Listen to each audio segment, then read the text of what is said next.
Hello everyone. A while back in a channel's comment section I mentioned that I was making an indoor greenhouse. It's almost done. I'm filling the beds right now as we speak with compost. 2 different kinds of compost. I can go more into how to actually farm and fill these things in a minute. If you see, that's my LED grow light. This is insulation. What's great about this insulation is it's this foam stuff and it's covered in a sheet of shiny metallic stuff, so it'll reflect the light back at the plants. So not only are the plants getting light from above, they're getting light hitting it from all angles as it gets reflected off the lights and stuff. Excuse me, as it gets reflected off the walls. This also ties into, many of you probably haven't seen it, how to start a militia. I went to the Virginia gun rally in January 20th. And then somebody saw those videos, asked me, oh, hey, how can I start a militia? They're actually in a non-sanctuary, non-gun sanctuary county in Northern Virginia. And they were curious. And one thing that I forgot to explain is how to be a little bit more self-reliant. Sorry, when the wind comes in here, it pushes on these things because the doors are open.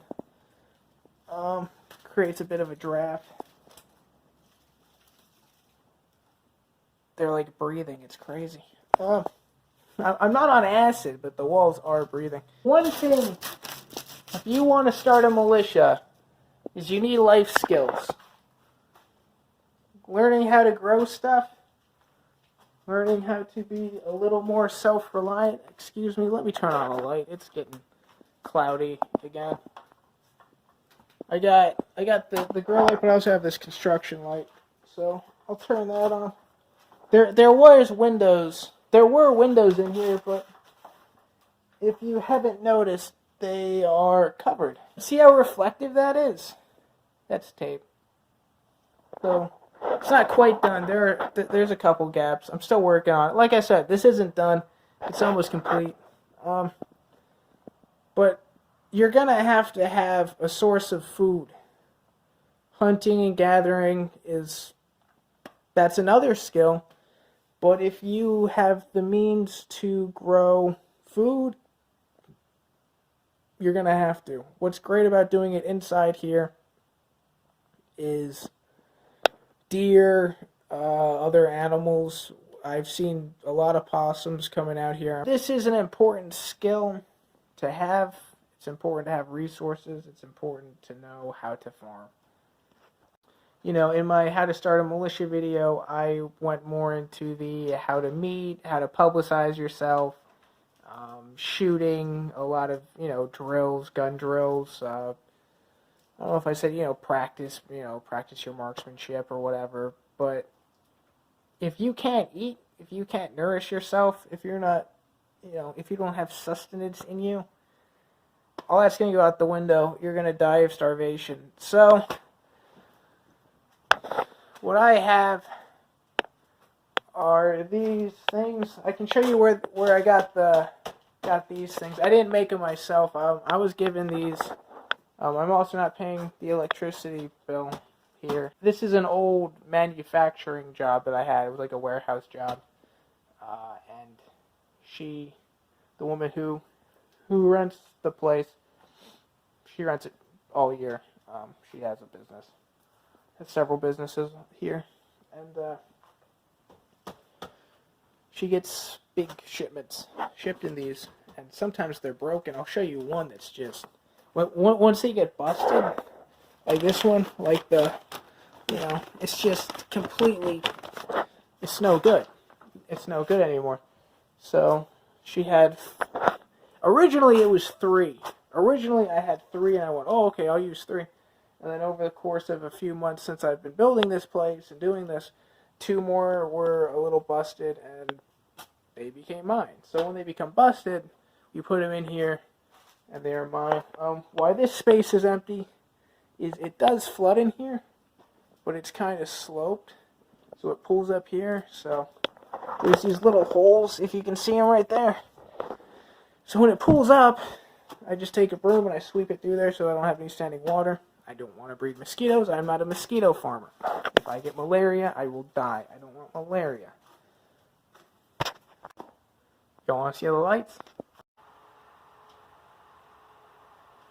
So this, I have 3 more.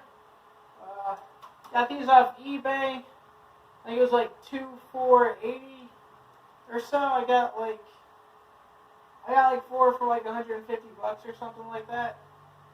They work really well. I can show you what I have at my house.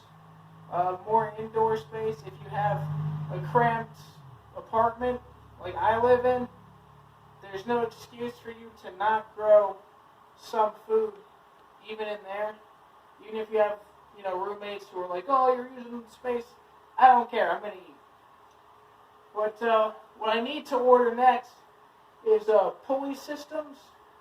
That way, some plants, they need light, a foot over.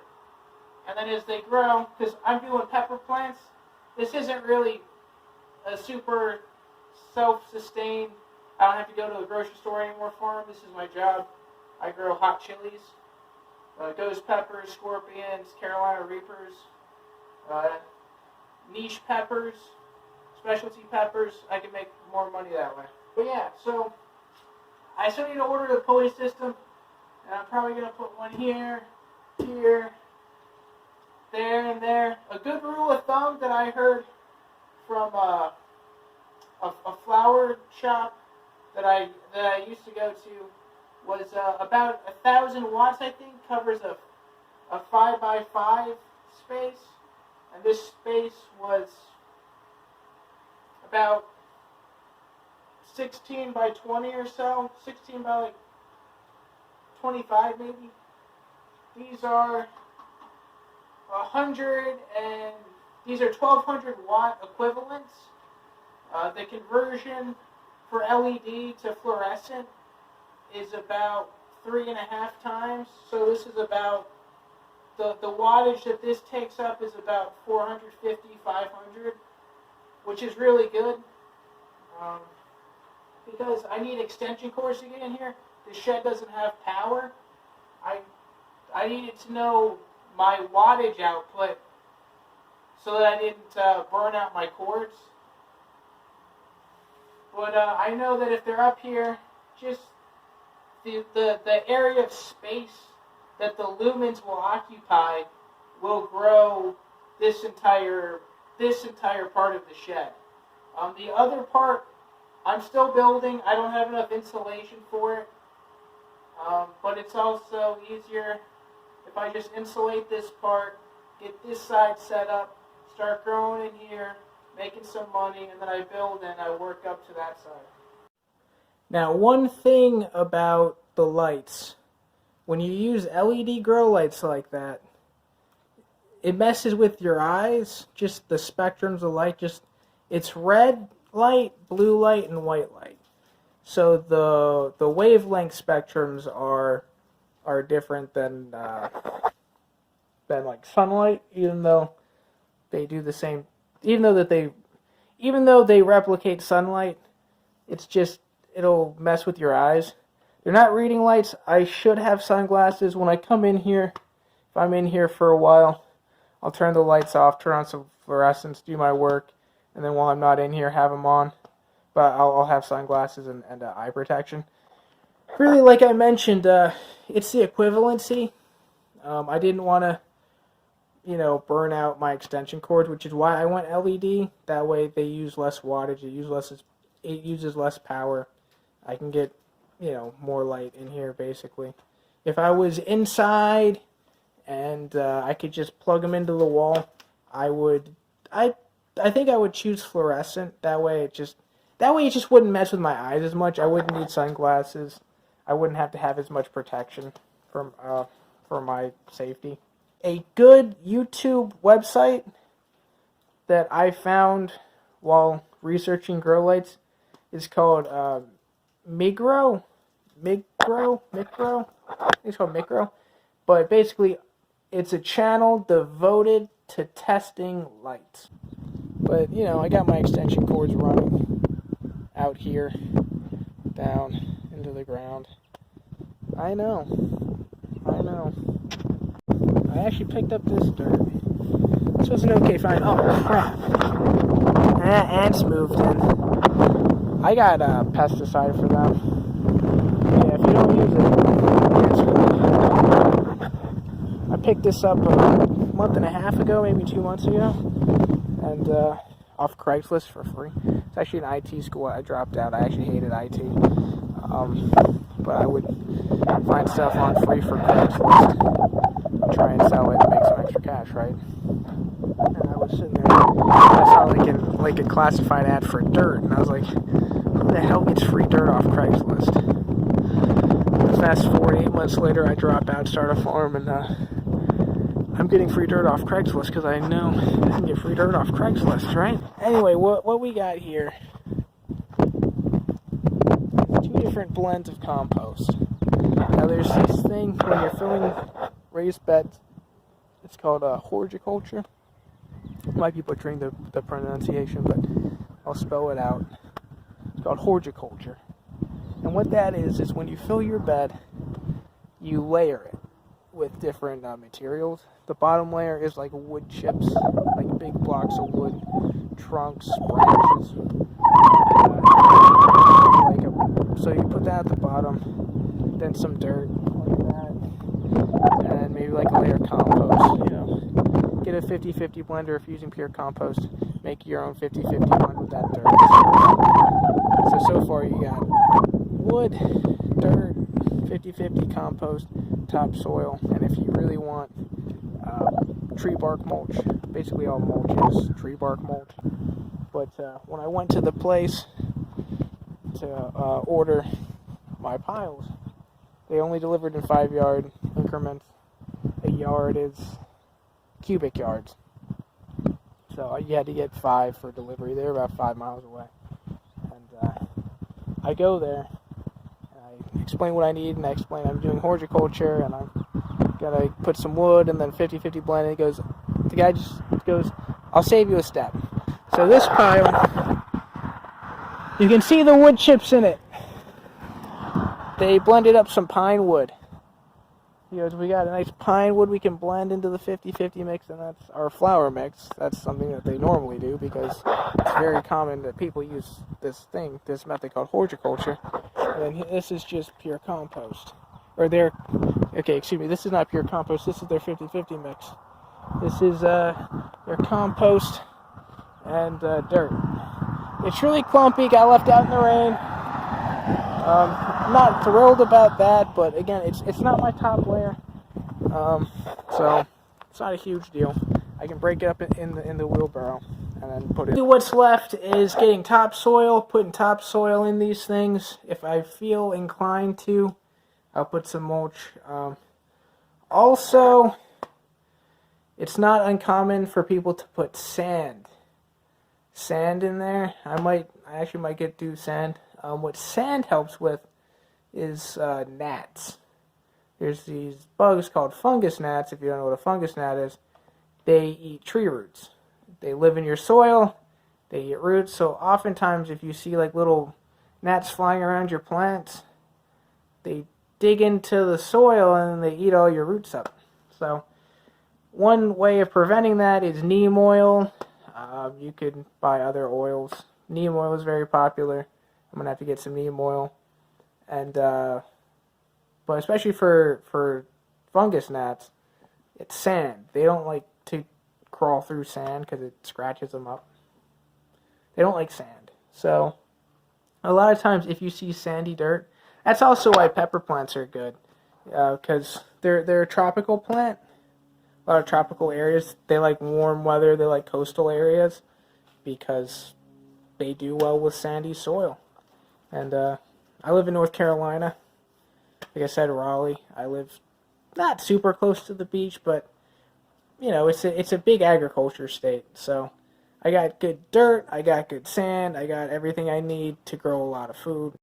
But yeah, that's pretty much it here. I got a few more finishing touches to put on this thing. It's getting warmer. I'm gonna need to get some fans. I was thinking in that area, put like an AC window unit, but my dad, he's helped me with this. He's mentioned how that just sucks air from the other side. So if the other side gets crazy hot, it'll just shut down. It won't actually do anything. So I'm lucky that the plants really like warm climates. They don't like it too hot. Like if it really is baking out here, because it gets pretty hot here in North Carolina. If it really is baking out here, they won't grow that well. So I'm gonna have to find a way to cool them off a little bit. But I've been told that the roof is made of some reflective material, which is okay, I guess. It'll. Because I was like, oh, what if I paint it white? She's like, it's reflective. A lot of it'll bounce off.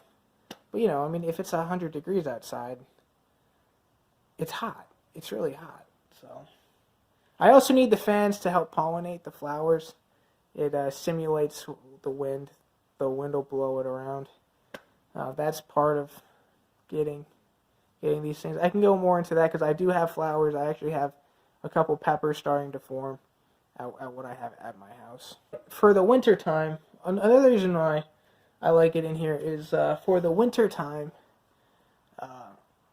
it's easier to keep this place warm than it is cool. It's almost like your body. It's easier to make yourself warm than it is to cool off when it's hot outside. What I could put in that corner for the winter time is something called a rocket mass heater. That's what the hippies call it. It's just a very effective wood-burning stove, basically. Because I was coming up with ways. It's like a space heater that might draw too much electricity. I can't run one with the lights, burn out my cord, right? Because I have a space heater. She had one at my house that really helped in the winter. Just because everything's in my closet, I would kind of crack the door and just blast it into the closet until the closet was like 100 degrees, and then I'd turn it off and shut the door, and it would just, I got good results. I got peppers. Really, all I need is peppers. But I think, if I had a rocket mass heater, look that up. It's also a cheap way to heat your house. Found good videos on YouTube of DIY, do-it-yourself designs. They're not the cheapest things in the world, but they're not crazy expensive. With what you could save in the long run on your heating bill, they might be totally worth it for you. I've seen them. Just Google it. Google shopping. I don't know how you guys feel about Google, but it's how I find things. Anyway, I think they're a bunch of commies, but that's neither here nor there. But Google it. You can find them for like $250, $300. So not crazy expensive, not the cheapest things in the world, but if they don't break after a year, so if you have it for 10 years and you run it all winter, if where you live is cold, you'll eventually save money on your heating expenses. So I mentioned another guy who works here, or who works at the job that I used to be my coworker. He's a refugee. He plants a lot of stuff. He's from Myanmar. He gave me hot pepper seeds. They're not crazy hot. They're about like a habanero hot. They're small. They're actually what I have flowering. I have pictures. They're beautiful. He sowed a few seeds in here. He used some of my compost. He's actually got a new sprout since Friday. He has this big one here. But he has a really fun way of watering this. He actually has a few beds outside that I might show later. But what he does, he actually showed me this Friday. Today's Sunday.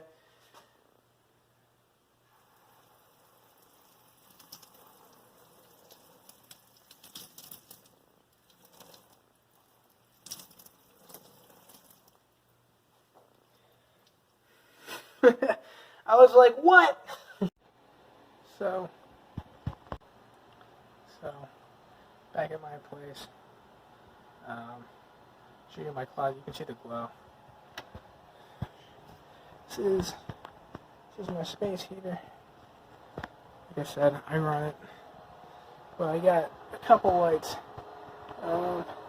That's actually a basking heat lamp for a lizard. But the light bulb, I got it for free from the lady. But the light bulb is actually like sunlight. So I use that. These aren't hot peppers. These are cayennes. These are ghosts. Actually, no, these are scorpions. Trinidad Moruga scorpions. Look them up. They're like formerly the second hottest pepper in there. I think they're like 4th or 5th now. But here we go. You can see that. That is pepper. They grow out of the flowers. So what you do is you shake them, get the pollen out. That's one method. You can also use, I got one handy. Just rub. You gotta rub the petals, and then you gotta touch the middle, and that's called the stigma. That's actually peppering as well. And when they get like this, they get all kind of shriveled like that. This one's a great example. They get shriveled like that, and then they pepper. So far, I don't mean to gloat. I'm at 100% germination, or not 100% germination, 100% pollination. So these are yellowing because I've actually overwatered them. I went out of town, and they were underwatered, and then to overcompensate, I ended up overwatering. This is the same model light, but I made a vent hood out of this is tin foil, aluminum foil, and cardboard. And here is a reaper plant that's actually started to flower. I need to get these out. There's actually 4 in this bigger pot. So yeah, so this is my setup at my house. I'm also learning about cuttings. I took this from a dogwood tree. I need to look more into dogwoods, because what's funny is I saw like a swarm of insects by it one day, and I haven't seen them ever since. So I almost feel like there's got to be some kind of flower that like kills insects, and I need that. I would love that. So yeah, let me know what you guys think. But yeah, I mean, even just back onto the militia thing. Dude, I live in an apartment in a major city, in a capital city, and I'm literally growing food in my closet. So there's no reason why I couldn't, you know, I have a lot of crap. I have clothes and hats and stuff that I sell. But it's, you know, I got books and, you know, you see Brazilian and Portuguese. I actually am trying to learn Portuguese. I'd like to have a boat one day, and I might live off the coast of Brazil. It's a dream of mine. I don't know why. I like Portuguese-looking women. Used to date a girl who was Portuguese. It's of Brazilian descent. Her dad was some kind of jazz musician or something. I'm bragging. This is one way to help start a militia, or if you are in a militia, help be a better member, help supply some food. This is even just helping you budget some food, save on your food budget. Anyway, I hope you guys enjoyed this. Leave a comment. Maybe you guys want to get up with me. Maybe we can meet up sometime. I know Anarchy is in October. I might stop by for that, if you know, depending on the grow stage or whatever. Now I'm sort of, I used to travel a lot. I used to live in my car and take road trips and do things like that, but I'm pretty rooted here at the current moment. So yeah, just let me know what you guys think, man. I'm loving this. If this helps you guys get started with something like this, again, you don't need to have a big shed. You could just have a, you know, this is a small closet. This is my, it's literally, you know, my, you know, it's like my wingspan size. So, have a good one, guys.